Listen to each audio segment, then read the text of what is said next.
હા, અમારા દિયરની છોકરી છે ભાભોર ધર્મિષ્ઠાબેન નટવરભાઈ, એ દાહોદ સહજાનંદ સ્કૂલમાં અભ્યાસ કરે છે, જ્ઞાન શક્તિમાં.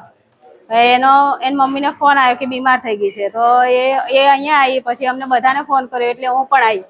4 વાગ્યા 4, 4:30 ટાઈમમાં હું પણ આવી ગઈ. મેં જોયું કે છોકરી એકદમ સિરિયસ હતી, કાંઈ જ નહોતું. પછી અડધા કલાક પછી ડોક્ટરે કીધું કે હવે કશું નથી. પછી મેં ફોન કર્યો મેડમને, તો છોકરાએ ઉપાડ્યો અને છોકરાને એની મમ્મી એવું કેવડાવે કે મારી મમ્મી હમણાં નથી, પછી આવે તારે ફોન કરશે એમ કરીને ફોન કટ કરી દીધો. પછી ડેડ બોડી પેલા હોસ્પિટલ વાળા કે અમને આ બેડ ખાલી કરવો જોઈએ, તમે નીચે લઈ જાઓ પીએમ રૂમમાં.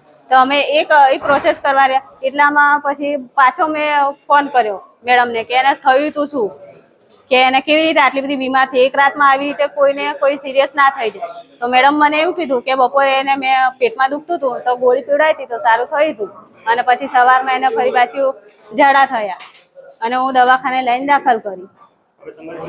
હવે અમારે એટલી જ માંગ કે એને થયું તું શું અને કેવી રીતે થયું હતું, અને થયું તો કેમ થયું, કોની જવાબદારી. અને હમણાં અમને ડેડ બોડીની અમે ચકાસણી કરવા માટે અંદર લઈ ગયા હતા પીએમ રૂમમાં, તો અમે જોયું તો શરીર પર નિશાન હતા, છાતી પર નખ વાગેલાના નિશાન હતા અને પ્રાઇવેટ પાર્ટ પર બ્લડ હતું.